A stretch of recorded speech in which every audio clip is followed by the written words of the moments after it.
Ok. C'est beau, Charlène, tu peux commencer? Je crois que oui.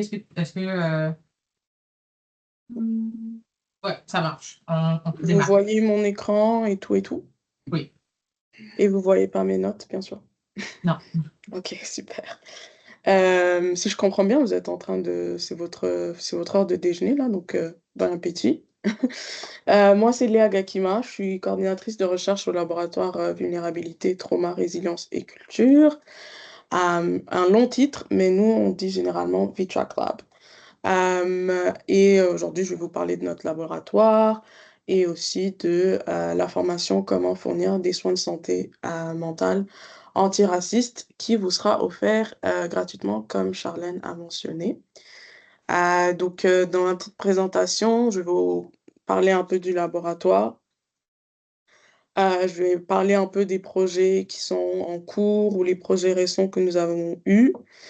Un grand morceau du laboratoire, c'est aussi les événements. Donc, je vais vous parler de nos événements récurrents ou à venir. Et ensuite, je vais terminer en parlant de l'information. Et puis après, vous pourrez me poser vos questions. Alors, pour commencer, bah déjà, moi, je vais me présenter. Moi, c'est Léa Gakima, donc je suis coordinatrice de recherche au laboratoire.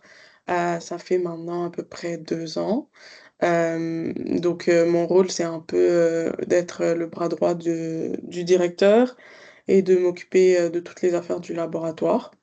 Ah, on m'entend pas? Moi, je t'entends. Moi, Est-ce je- que... moi, j'entends bien aussi. Ok. Euh, ok. Là, Adolphe, on c'est va bon. continuer peut-être, Adam. Est-ce que vous pouvez vérifier vos réglages pour le son sur votre ordinateur? Parce que tout le monde tout entend Léa. On va continuer pour l'instant. Ok, pas de problème. Ouais, je suis cordo depuis 2 ans et je travaille avec le directeur du laboratoire, Dr Jules-Marie Sénat, qui a créé ce laboratoire maintenant, ça fait, j'ai envie de dire 6 7 ans. Ce laboratoire étudie la vulnérabilité, le trauma et la résilience chez les jeunes et les adultes. Et nos recherches s'articulent sur 3 axes principaux. La vulnérabilité et le trauma, les disparités raciales dans les services sociaux et de santé, et la santé mentale globale. Généralement, dans nos recherches, on essaye d'intégrer à la fois des outils d'évaluation, des outils de prévention, des outils d'intervention qui sont adaptés aux besoins des individus et des communautés que l'on sert.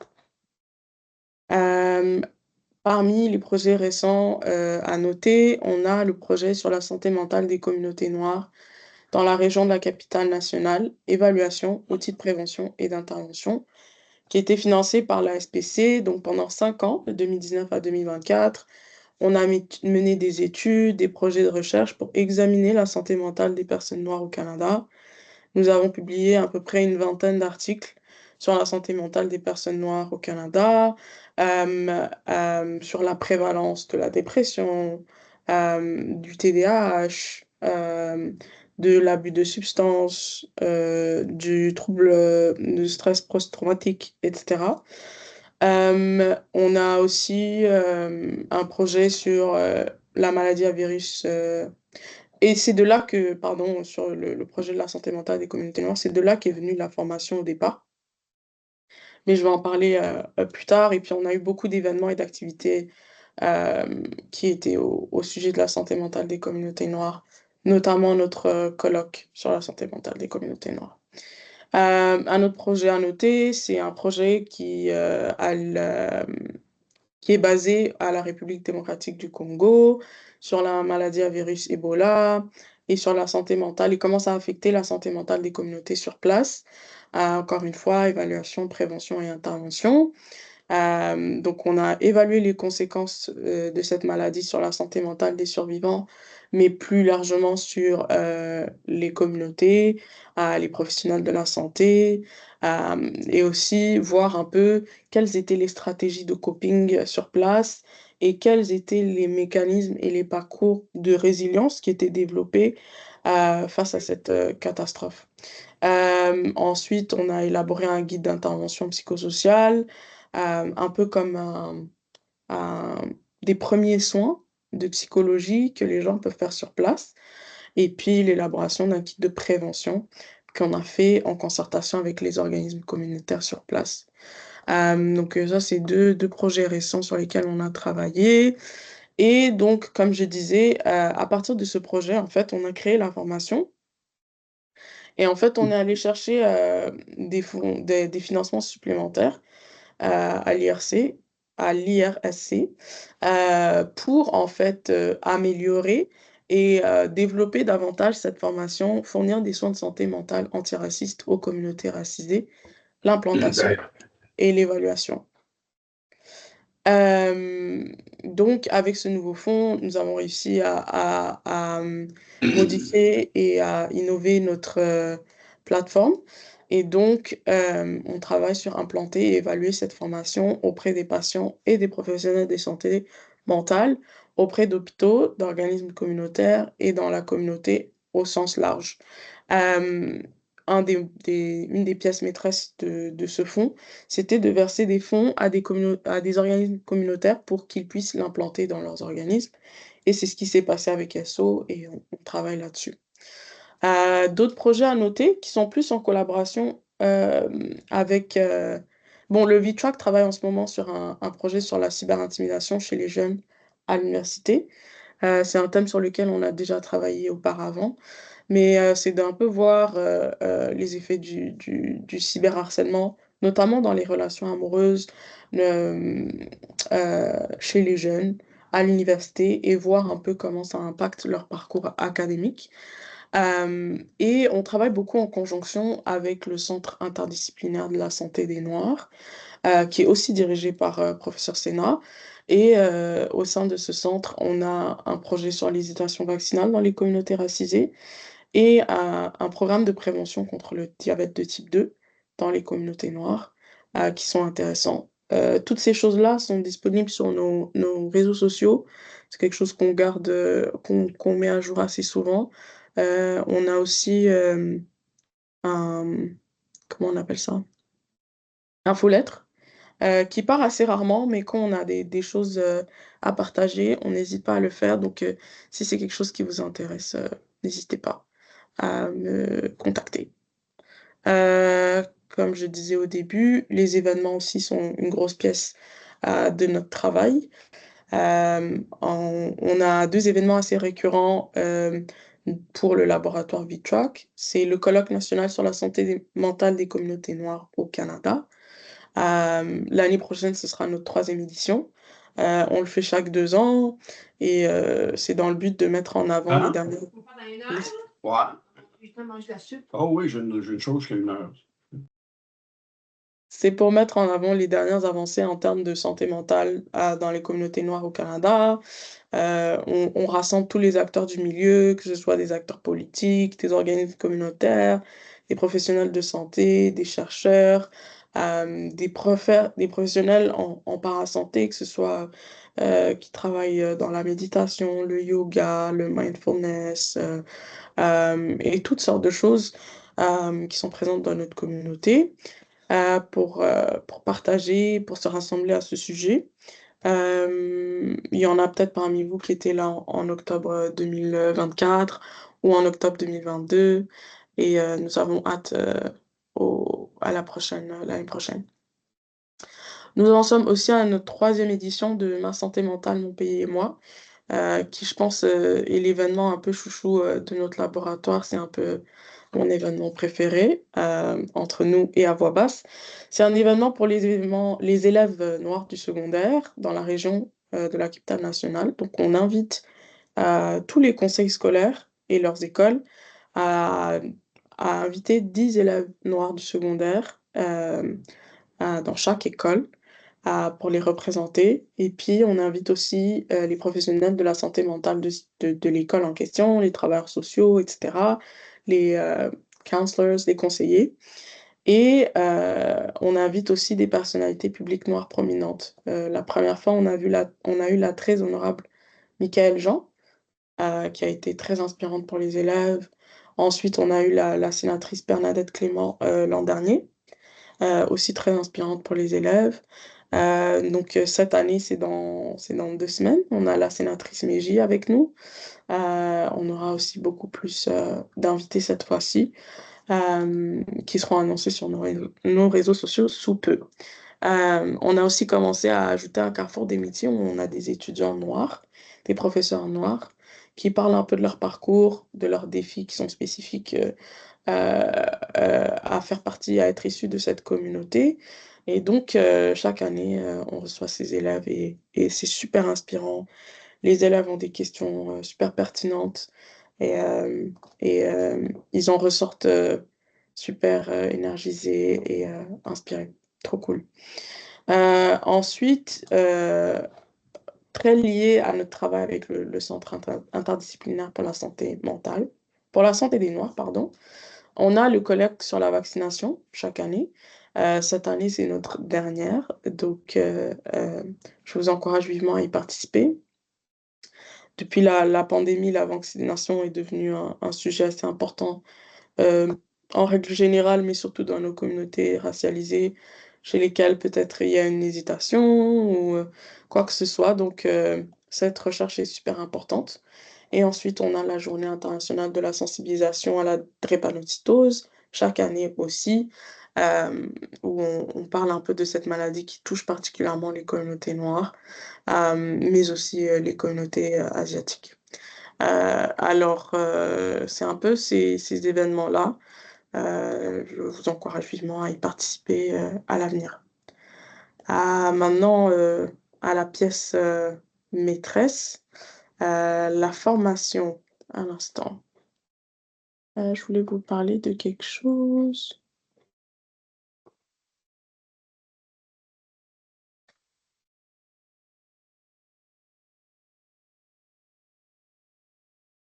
Désolée.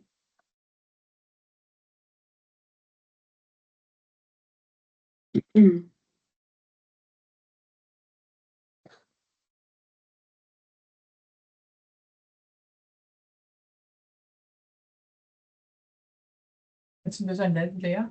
Non, non, c'est correct. Je dois juste retrouver le... Je ne sais pas pourquoi je l'ai perdu, le document.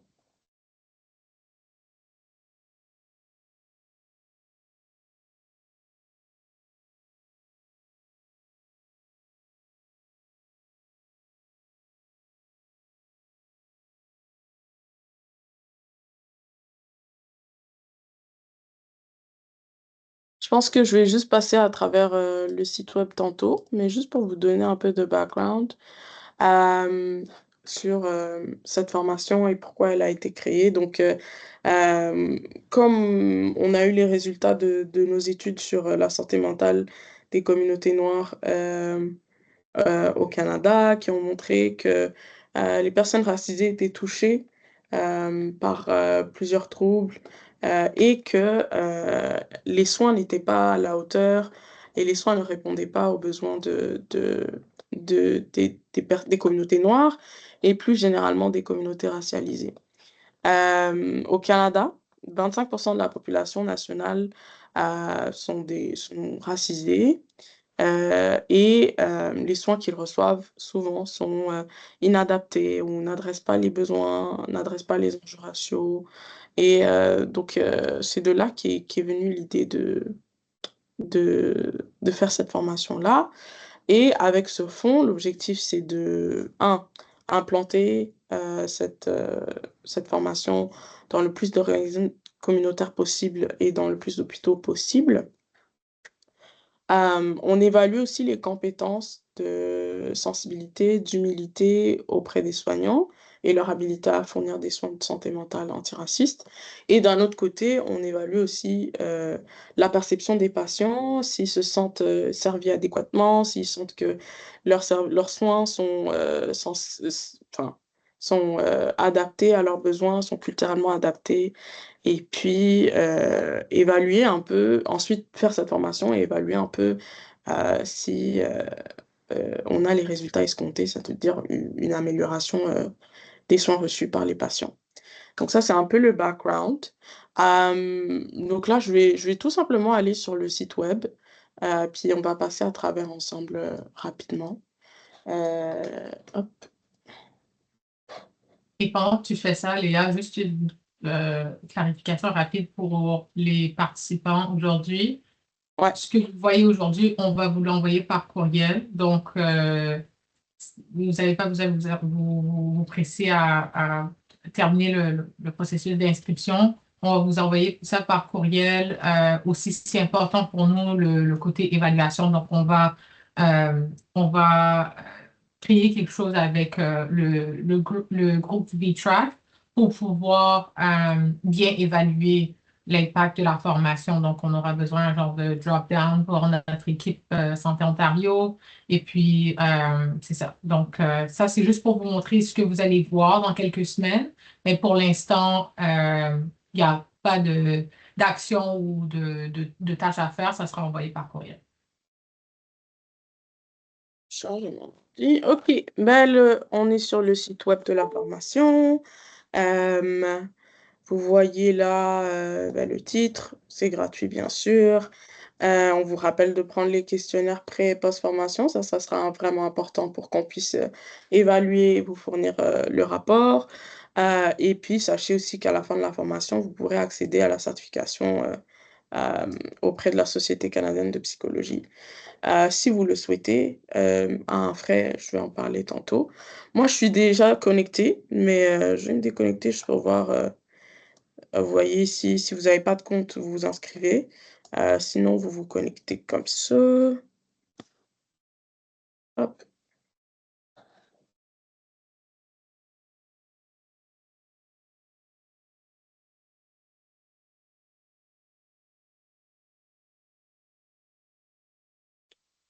Ça, c'est les backstage. Et donc là, vous avez, comme c'était là tantôt et vous commencerez avec la vidéo, d'introduction.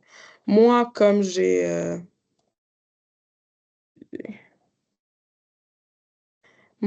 suis admin, j'ai accès à tous les modules. Mais vous devriez passer par chaque module, un à la fois et qui, s'ouvriront, petit à petit et les quiz devront être passés à 60 pour passer à la suite. Donc 60 c'est la note de passation et vous pouvez le refaire autant de fois que vous voulez et à chaque fois que vous passez, vous pouvez passer à la suite. Le questionnaire préformation sera ici, ça ressemblera à ça.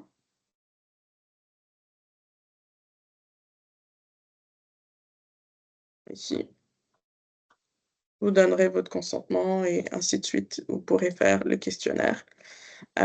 Puis, il y a aussi une petite vidéo ici de Jude qui vous présente un peu l'information et vous pouvez aller à la leçon suivante et là commence le premier module. Jude vous résume un peu de quoi il s'agira et vous continuerez comme ça. Donc, là, dans le module 1, il y a comprendre les enjeux, ratios, et cetera. Je vais vous présenter un peu, le sommaire de chaque module pour que vous ayez une idée aussi tantôt. Hem Et donc voici, 5 modules et enfin, il y aura la conclusion et le questionnaire post-formation ici, qui ressemble exactement, au questionnaire pré-formation, hem, sur Qualtrics. Comme ce. Et comme disait Charlène, vous retrouverez, vos organisations respectives. Et puis, comme j'avais précisé, vous avez un certificat octroyant 7,5 crédits en formation, à la Société canadienne de psychologie. Donc ça concerne plus, les psychothérapeutes, et les professionnels en psychologie, psychologues et ainsi de suite. Il y aura un frais de 29 $. Je vous montre un peu à quoi ça ressemble. Donc là, vous devriez vous connecter si vous êtes membre et là, vous voyez, si vous êtes membre, c'est 29, non membre 29, c'est 29 pour tout le monde. Puis à ce moment-là, vous obtiendrez un certificat, heu, auprès de cette association. Je vais juste retourner rapidement sur le PowerPoint pour vous montrer un peu les différents modules, de quoi il s'agira.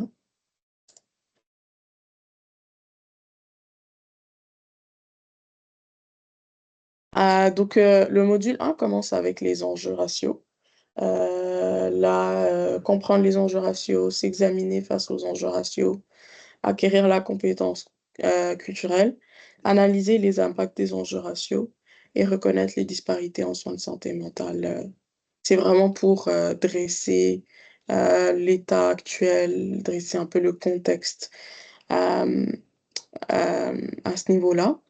Et puis ensuite, on a l'évaluation. Donc, comprendre le rôle de l'évaluation, les spécificités de l'évaluation antiraciste, mise en œuvre d'une évaluation antiraciste holistique et intégrée, mesures pour évaluer les discriminations, donc des mesures standardisées que vous pouvez utiliser lors de votre évaluation, de vos évaluations, évaluation basée sur les forces et les facteurs de risque et de protection, et stratégie d'évaluation culturellement adaptée. Le module 3, c'est une approche humaniste à la médication. Donc, la plupart des professionnels de soins de santé mentale ne prescrivent pas, mais peut-être donnent des soins à des personnes qui prennent des médicaments. Donc, ça donne un peu un contexte à l'approche humaniste des médicaments et des considérations lors de la prescription, la médication humaniste, mais surtout l'adhésion et quels sont les facteurs spécifiques aux communautés racisées vis-à-vis la prise de médication en santé mentale. Ensuite, l'évaluation adaptée aux enjeux raciaux. Ah, ça c'est une erreur. Hop, oui, voilà. L'intervention adaptée aux enjeux raciaux, aborder les enjeux raciaux en intervention, ne pas avoir peur de parler de cela, qu'on soit nous-mêmes des professionnels racisés ou qu'on soit des professionnels non racisés. Utiliser les interventions culturellement adaptées, donc l'utilisation de tests et d'instruments de mesure culturellement adaptés et basés sur des données probantes et sur l'évidence, bien sûr. Ensuite, dernier, la spécificité de l'offre de soins de santé mentale antiraciste aux enfants et aux adolescents des communautés racialisées.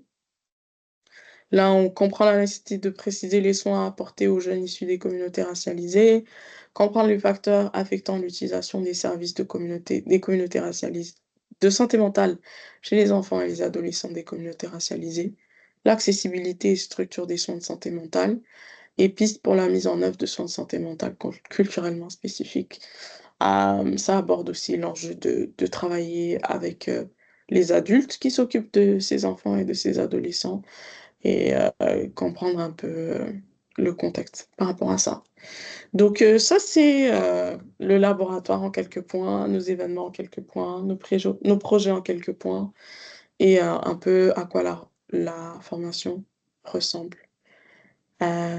Ça, c'était moi. Donc, si vous avez des questions, n'hésitez pas et merci de m'avoir donné de votre temps. Merci beaucoup, Léa. Je vais juste Avec plaisir. arrêter l'enregistrement. Ouais.